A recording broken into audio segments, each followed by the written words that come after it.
अस्सलाम वालेकुम।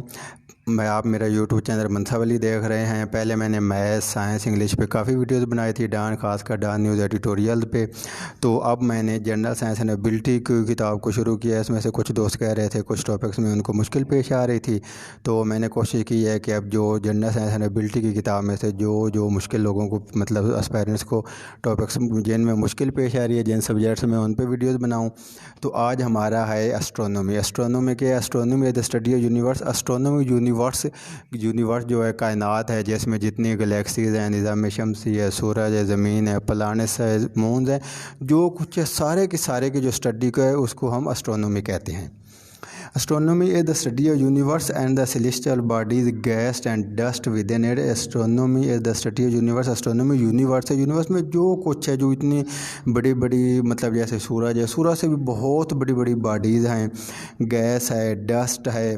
तो डस्ट गैस मतलब जो डस्ट के और गैस के और इतने बड़े, जैसे आप समझ लें जुपिटर है जो हमारे निज़ाम शमसी का सबसे बड़ा सियारा है, तो उस पे इतने झक्कड़ चलते रहते हैं डस्ट के गैस के कि अगर हमारी ज़मीन उसके करीब जाए तो ज़मीन सारी फट जाए, इतने ज़्यादा मतलब होते हैं। लेकिन उससे एक ये भी साइंसदान कहते हैं कि वो हमारी ज़मीन का उसे गार्डियन भी कहते हैं कि जितने ये डस्ट गैस या ये जितने एक तरह समझ ले गर्द बाद वगैरह से आते हैं हमारे उसमें हमारे सोलर सिस्टम में, वो सबको पकड़ के उधर ही रखते हैं, हमारी ज़मीन की तरफ नहीं आने देता, जिसकी वजह से उसे गार्डियन ऑफ अर्थ भी कहते हैं। और ये सवाल भी पीएससी एफपीएससी के एग्ज़ाम में काफ़ी दफ़ा आ चुका है कि गार्डियन ऑफ अर्थ कैसे बुलाने को कहते हैं, तो वो जुपिटर है। साथ साथ आपको मैं इंशाल्लाह इससे रिलेटेड जो एमसीक्यूज़ आते हैं वो भी बताता रहूँगा। तो दोबारा मैं आपको बताता हूँ, astronomy is the study of universe. Universe study of universe से एक बात खत्म हो जाती है। यूनिवर्स में जो कुछ है सारा ही है, जैसे बायोलॉजी है, जानदारों के मतलब सारा इल्म है, मैथ है, रियाजी के मतलब सारा इल्म है, फिज़िक्स और मैकेनिक्स वगैरह के मतलब सारा इल्म है। एस्ट्रोनॉमी भी ऐसे ही है कि कायनात के मतलब सारा इल्म इसमें आ जाते हैं। एस्ट्रोनॉमी इंक्लूड ऑब्जर्वेशन, मुशाहदात and theories about the solar system. Solar system तो इसमें बहुत छोटी चीज़ है, जैसे एक पूरा सहरा है, सहरा में एक रेत के ज़र्रे के बराबर हमारा सोलर सिस्टम। हमारा जो गैलेक्सी है जिसको मिल्की वे गैलेक्सी कहते हैं, ये बहुत छोटा है। तो सोलर सिस्टम तो फिर उसका एक हिस्सा है। The star, the galaxies, star Galaxy and the general structure of space. तो इसमें जितना कुछ एस्ट्रोनॉमी है सारा कुछ ही आता है। हमारी ज़मीन भी इसका हिस्सा है। हमारी ज़मीन सोलर सिस्टम का हिस्सा है, सोलर सिस्टम गैलेक्सी का हिस्सा है, गैलेक्सी फिर गैलेक्सी के आगे ग्रुप होते हैं, उन ग्रुप्स का हिस्सा है। वो सारे ग्रुप मिल के एक यूनिवर्स बनाते हैं। और यूनिवर्स जो होता है मतलब बात तो साइंसदान ये कहते हैं कि यूनिवर्स भी काफ़ी ज़्यादा हैं, वो सारे यूनिवर्स मिल के एस्ट्रोनॉमी बनाते हैं। The vast empty space around us that consist of stars. तो इतनी मतलब ज़्यादा है जो इंसानी सोच से ही बाहर है। अगर गिनने लग जाएं तो सितारे सारे हम कभी ना गिन सके, उसकी आगे तफसील आएगी।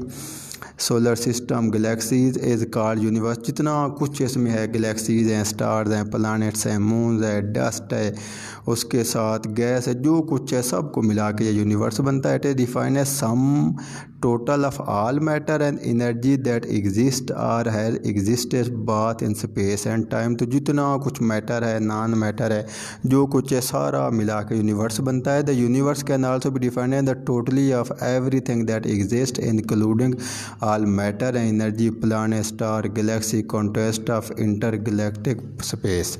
तो जितने इसमें एनर्जी हो गई, इसमें गैस हो गई, डस्ट हो गई, प्लैनेट्स हो गए, स्टार हो गए, मून हो गए, गैलेक्सीज हो गई, सारा कुछ मिला के ये एस्ट्रोनॉमी बनता है।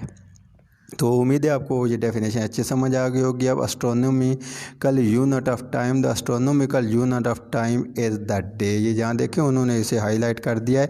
जो डे है ना, एक दिन है, इसको इन्होंने यूनिट इसका तस्लीम कर लिया है। जैसे वज़न का किलोग्राम है, लंबाई का मीटर है, तो एस्ट्रोनॉमिकल यूनिट पूरी जो कायनात को आप अगर देखें ना, तो उसे आप उन्होंने डे को जो है इसका यूनिट बना दिया है। जैसे दूसरे सियारे हैं, मतलब वो आगे तफसील आएगी कि मरीख में कितने घंटों का दिन होता है, मुश्तरी में कितने का होता है। तो हमारी ज़मीन के लिहाज से उनके घंटे और सारा उन्होंने सिस्टम बना दिया है। तो जो सिस्टम मतलब ना अपने मुताबिक को इंसानों ने या साइंसदानों ने उसको भी काउंट कर लिया। तो जो डे है डिफाइंड एज 86,400 सेकेंड। एक दिन में 24 घंटे होते हैं और 86,400 सेकेंड्स होते हैं।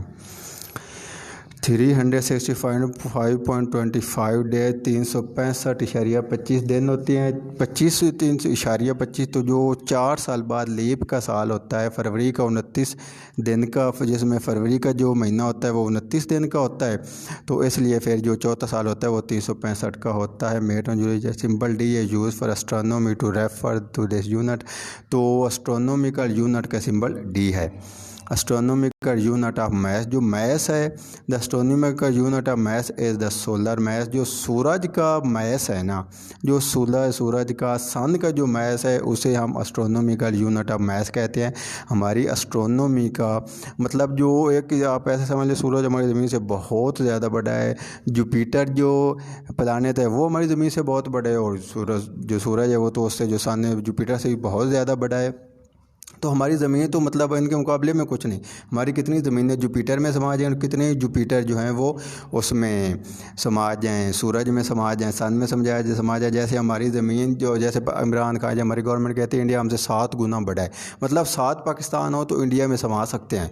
ऐसे कितनी ज़मीनें हो तो वो जुपिटर में समा सकती हैं, कितने जुपिटर हो तो वो सन में समा सकते हैं। तो जो सन है वो एक तरह से यूनिट है। यूनिट जो होता है वो सबसे छोटी इकाई ली जाती है। जो यूनिट किसी का लेते हैं ना, जैसे किलोग्राम है, हम सबसे छोटी मैस की इकाई लेते हैं। जो मीटर है वो सबसे छोटी इकाई लंबाई की ली जाती है। ऐसे जो वज़न सोलर मैस है, सूरज का मैस, एस्ट्रोनॉमी, इतनी जो पूरी कायनात है, गैलेक्सीज हैं, इनका सबसे छोटा उन्होंने ज़रा लिया है। The solar mass is 1.98892 cross 10 to raise up power 30 kg। तो हमारी जो इकाई दहाई, सैकड़ा, हज़ार, लाख, करोड़, अरब, खरब, नील, पिदम, सिंह तक मतलब सबसे बड़ा जाता है वो 14-15 तक ज़ीरो लगती है, और यहाँ पे आप देखेंगे तो 30 ज़ीरो आ गए हैं। जो हमारी गिनती है उससे भी बहुत आगे बात निकल जाती है। तो ये सूरज का सिर्फ एक जो यूनिट है, बाकी आप कायनात का देखें तो हम मतलब गिनती नहीं कर सकते। is a standard way to express mass in astronomy used to describe the masses of other star and galaxy। तो इसकी मदद से हम जो दूसरे स्टार्स हैं, गैलेक्सीज हैं, उनके वज़न को मतलब काउंट कर सकते हैं या तसव्वुर समझ कर सकते हैं। काउंट उन्होंने कहा ना is equal to mass of the sun. और एस्ट्रोनॉमिकल यूनिट ऑफ लेंथ कितनी है? Astronomical unit define the average distance between earth and sun. ज़मीन और सूरज के दरमियान जो फासला है इसे एस्ट्रोनॉमिकल यूनिट ऑफ लेंथ कहते हैं। ज़मीन सूरज से बहुत ज़्यादा दूर है, आप ये देख लें। इट इज़ अप्रोक्सीमेटली ज़मीन और सूरज का जो फासला है 150 million kilometre, 150 million kilometre, 150 million kilometre दूर है। और एग्जैक्टली आप देखें 1 खरब 1 बिलियन, 1 खरब 49 अरब 59 करोड़ 78 लाख 70,700 मीटर, तकरीबन ये 1.5 खरब मीटर दूर है। कितनी दूर है? 1.5 खरब मीटर दूर है जो हमारी ज़मीन सूरज से 150 मिलियन किलोमीटर, 1.5 खरब मीटर दूर है। ये ऐसे जो हैं मतलब जिन जो फिगर दी गई हैं उन पे मैं थोड़ा सा फोकस करता हूँ या जोर देता हूँ। ये MCQs के लिए ऐसे ही बहुत है हमें। Astronomical unit light year and parsec are the unit to measure high distance. इसकी तफसीर मैं नीचे आपको बताता हूँ। लाइट ईयर क्या चीज़ है? लाइट ईयर रोशनी का 1 साल में तय करदा फासला है। लाइट ईयर रोशनी का 1 साल में तय करदा फासला है। रोशनी इस कायनात की सबसे तेज़ तरीन चीज़ है, लेकिन अभी जो साइंस कहती है, या स्टीफन हॉकिंग ने या कुछ ने कहा है कि हमारी जो कायनात में रोशनी से भी 5 गुना तेज़ तरार या 5 गुना ज़्यादा रफ्तार की गैलेक्सीज़ हैं, जो प्लैनेट्स हैं, सन मतलब स्टार्स हैं, रोशनी से भी 5 गुना ज़्यादा तेज़ हैं। लेकिन अभी जो एक तरह से आप समझ लें कि जो स्टैंडर्ड बना हुआ है वो इसी का रोशनी का ही बना हुआ है। तो वो तो मतलब हमारी गैलेक्सी से या हमारे सोलर सिस्टम से बहुत ज़्यादा दूर है, उनकी रफ्तार का पूरी तरह इन्हें अंदाज़ा नहीं हो सका। इसलिए लाइट ईयर को एक तरह से स्टैंडर्ड बनाया हुआ है। Light year distance that light travel in 1 year in A vacuum. जो खला में रोशनी 1 साल में रोशनी का तय करदा सफ़र है। अब यहाँ पे देखें ना कि रोशनी का 1 साल में है, रोशनी हमारा 1.5 खरब मीटर दूर, 150 मिलियन किलोमीटर ज़मीन सूरज से दूर है, और सूरज की रोशनी ज़मीन पे 8.3 साढ़े 8 मिनट में पहुँच जाती है। 8.5 मिनट में सूरज की रोशनी ज़मीन पे पहुँच जाती है, जो 510 सेकंड या इतने कोई 500 सेकंड मतलब बनते हैं। 8.5 मिनट में सूरज की रोशनी ज़मीन से पहुंचती है। 8 मिनट से मान निकाल लें तो 1 साल में उसका फासला आप देख लें कितना ज़्यादा है। कितना ज़्यादा वो फासला तय करती है। Light year is the distance light year which is about 5.8 cross 10 to raise power 12 mile और 63 to 40 एस्ट्रोनॉमिकल यूनिट। ठीक हो गया। तो ये इसका लाइट ईयर जो एक साल में तय करदा फासला है 5.8 5.8 × 10 की पावर 12 मील है। और जो है ये उसका आ गया किलोमीटर आ गया 9.46 cross 10 to raise power 12 kilometre. आगे ये मैंने साथ दे दी हैं कि रोशनी का माइल पर सेकंड, तो एक सेकंड में कितने माइल तय करती है ये 1,86,000 है। 1,86,000 मील है। मीटर पर सेकंड है तो ये 290, ये तकरीबन 2,99,79,00,000 इतना मतलब है, मुझे पूरा याद नहीं। लेकिन ये ना इसकी जो फिगर है 3.10 टू रेज पावर 8 मीटर पर सेकंड। ये सवाल मैंने 2-3 दफ़ा दिया था उसका PPSC और FSC का सिंगल पेपर दिया था, उसमें हर में ये आया था 3 × 10 to raise power 8 3 × 10 to raise power 8 metre पर सेकंड ये बनता है। ये इसका माइल पर सेकंड है, ये माइल पर आवर है, किलोमीटर पर आवर है, परसक है, और ये सूरज है। ये तो मैंने आपको पहले बता दिया है। तो आगे बिग बैंग थ्योरी है, इसकी इंशाल्लाह मैं 10 मिनट की ये वीडियोस बनानी है। 11 मिनट की वीडियो हो गई, ये इंशाल्लाह मैं आपको अगली वीडियो में बना के दिखाता हूँ, बताता हूँ इसका।